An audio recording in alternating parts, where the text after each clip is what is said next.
warahmatullahi wabarakatuh. Ruwayda challenge ka idirta waa kana chickenka waa kana xagga waxa ku jiro barbarooni iyo basal xagga spice-yada igu jiro baradhada iyo carrot-ki inta plain yogurt-ki waaye saliid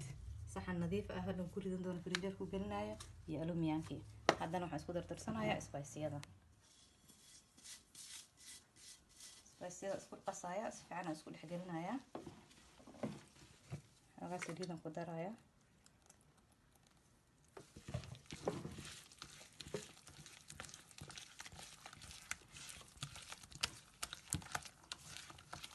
bismillah chickenka marinaya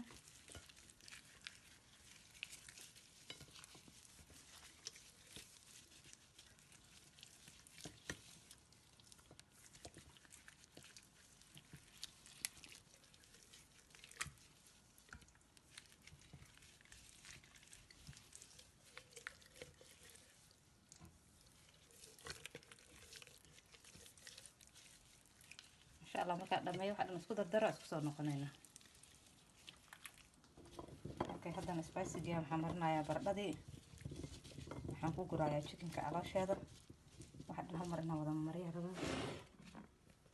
hold on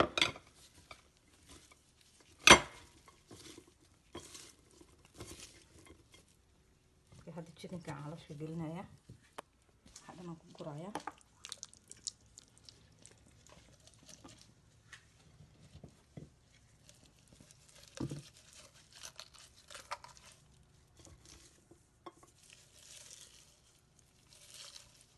kan kuwada darna insha Allah waxaan gelinayaa fridge-ka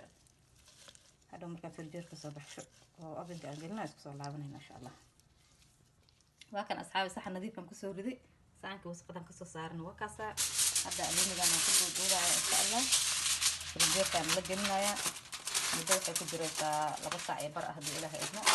ama 2 saac inta adiga time u haysatid waxaan ka soo saaro aan gelinayaa oven-ka isku soo laabanayna insha Allah asbadi waatana waa soo qasay tii kalena xagga ku jirtaa chickenkeena waatana marka asbada saysa kaaga biyaha tartiib ugu darsanaysaa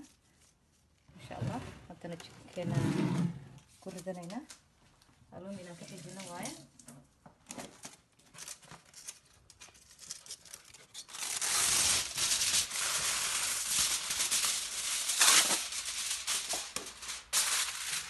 alumiina saaraysa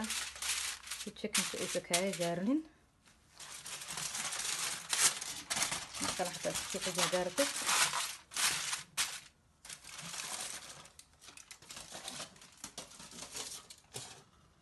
chickenki ba soo qaadaysaa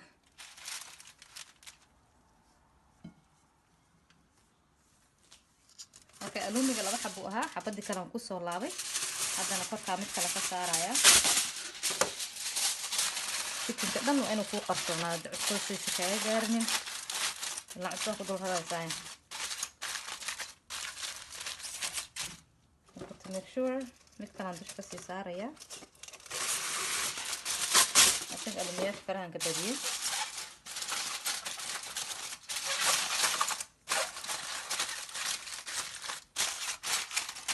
dan hadda cusbadii baan saaraynaa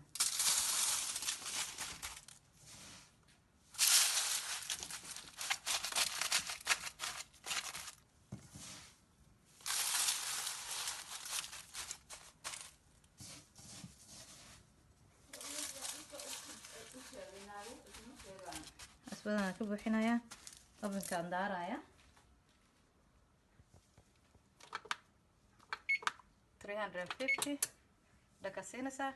waa gelinaa hadhow marka kasoo bixiyo isku soo laabanayna insha Allah maasha Allah tabaarakallah waa kana chickenkeena saan loogu soo baxay lagama sheekeyn karo saas u kala daadanaya maasha Allah baradhadii iyo wixii ku jirna waa kuwaana Ilaahay noo barakeeyo. Young man on the track.